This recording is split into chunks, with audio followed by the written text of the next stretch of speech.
A lot of folks come here and they don't realize what gifts we have. Gifts in terms of the foods that we can produce, gifts in terms of the arts that are available. It runs fluid around here. Maybe it's in the water, you know? Northwest North Carolina was kind of left to itself. And so people had to make their own items.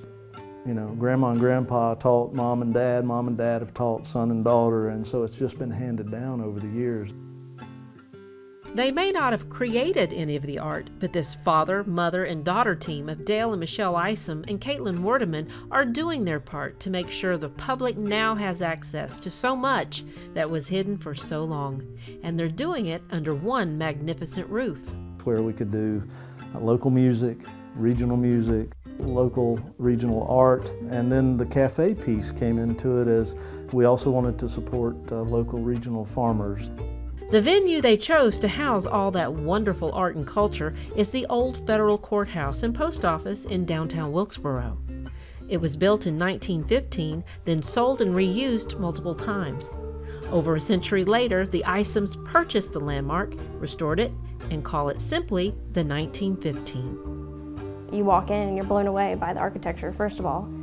All of the details have been restored, down to the door handles. And then you get to see work from artisans from Wilkes and surrounding counties. Inside the 1915 is the Blue Ridge Artisan Center, a stage, demonstration space, and a gallery.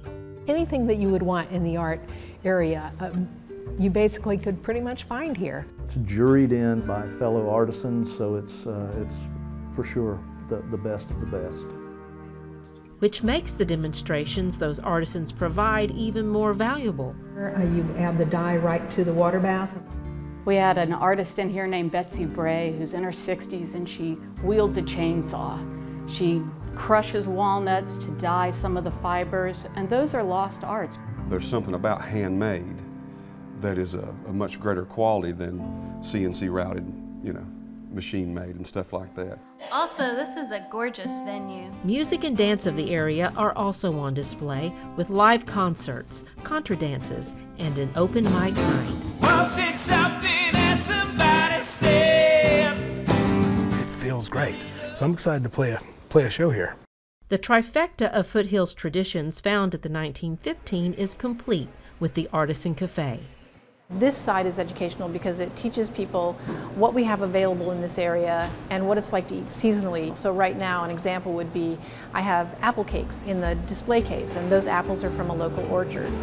The 1915 with the Blue Ridge Artisan Center and the Artisan Cafe sum up the Isoms' desire to create a community gathering place where the fruits of area artisans can now take center stage for all to enjoy. Traditional music is a dying art.